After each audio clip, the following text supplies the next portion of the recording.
आज असं काही होईल याचा मी विचारच केला नव्हता. काय ते कळेलच पुढे. फक्त व्हिडिओ शेवटपर्यंत पहा. गोलूच्या पप्पांना सरप्राईज करायचं म्हणून मी छान साडी वेअर केली होती. गोलूचे पप्पा आले आणि गडबडीत मी व्हिडिओ शूट करायचं विसरून गेले. मग काय चहा घेतला, गप्पा मारल्या. आता इकडे मी तयारच झालेले होते. मग काय गोलूचे पप्पा बोलले, "चल पटकन आपण कुठेतरी बाहेर जाऊन येऊया." मग गोलूची तयारी केली आणि बाहेर जायला निघालो. आजचं वातावरणही खूप जास्ती सुंदर होतं. आता कुठे चाललो हे तर काय मला माहिती नाही. म्हटलं बघूया साहेब कुठे घेऊन जातायत ते. आणि शेवटी आम्ही त्या लोकेशनवरती पोहोचलोच. आता हे व्ह्यू बघून तुम्हाला लक्षात आलंच असेल, की आम्ही कुठे आलो आहोत.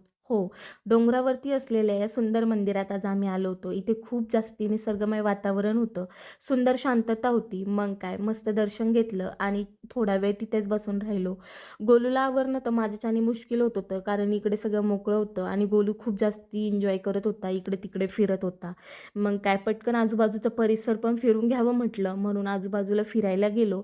आणि छान-छान फोटोज, व्हिडिओज क्लिक केले. आता हे लोकेशन कुठे आहे? तुम्हाला जर माहिती असेल तर कमेंटमध्ये मला नक्की मेसेज करा आणि कळवा.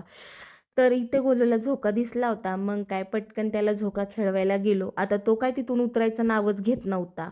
मग काय त्याला जरा वेळ तिथे खेळवलं आणि संध्याकाळ व्हायला आली होती. मग म्हटलं आता पटकन घरी जायचा रस्ता पकडायला पाहिजे. घरी जाताना वाघाची मावशी पण दिसली बरं का. रस्त्यात आम्हाला दाबेलीचं दुकान दिसलं. मग काय दाबेली खाल्ल्याशिवाय मी तर काही घरी जाणारच नव्हती. तुम्हाला माझे व्लॉग आवडतात का? कमेंटमध्ये नक्की सांगा आणि पुन्हा भेटूच उद्याच्या व्लॉगमध्ये. सबस्क्राईब करा, लाईक करायला विसरू नका.